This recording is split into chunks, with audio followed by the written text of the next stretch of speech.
Europe 1, 6h26, en ce 10 décembre 2015. Aujourd'hui dans l'histoire, voyage spatio-temporel tous les matins avec Franck Ferrand. Bonjour Franck. Bonjour à tous les deux. À quel 10 décembre allons-nous ? Le 10 décembre 1896, jour de la mort d'un certain Alfred Nobel, évidemment.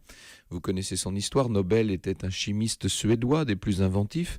Il étudiait particulièrement la nitroglycérine, cet explosif puissant mais fortement instable. Et un jour, il y a eu une explosion dans la propre usine de Nobel. Ça va faire 5 morts, et parmi les morts, il y a le propre frère d'Alfred, Émile. C'est à ce moment-là qu'Alfred va inventer la dynamite.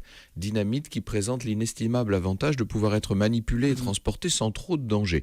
Ça va faire sa fortune, bien entendu. Seulement avec le temps, Alfred Nobel en nourrit du remords.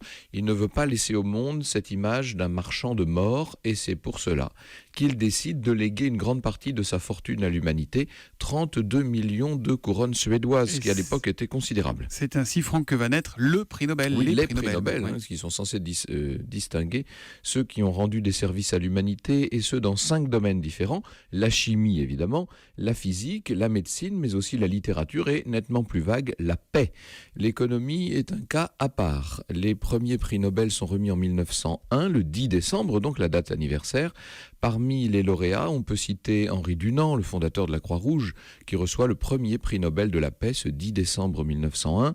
Le poète français Sully Prudhomme également pour la littérature, par exemple. Et puis c'est aujourd'hui que sera remis le prix Nobel de la paix. Exactement. 2015 au gardien de la démocratie tunisienne. C'est un quartet d'associations, d'organisations qui ont œuvré à la transition démocratique. En tout cas, à la clé, il y a beaucoup d'argent avec ces prix. Oui, le prix est doté de 900 000 euros aujourd'hui, une somme qui a varié depuis plus d'un siècle. Quoi qu'il en soit, plus de 900 lauréats en ont bénéficié à ce jour. Alors vous savez que certains d'entre eux ont refusé le prix. Ça a été le cas en 1964 de Jean-Paul Sartre, qui était hostile à toute forme de distinction. Mais enfin ça, c'est une autre histoire. L'histoire qui reviendra à 14h sur Europe 1 avec vous, et on parlera de quoi ? Nous évoquerons la vie flamboyante de Dostoïevski en compagnie de Vladimir Fedorovski. De belles lettres à 14h sur Europe 1 au cœur de l'histoire avec Franck Ferrand. À tout à l'heure, Franck. Bonne journée.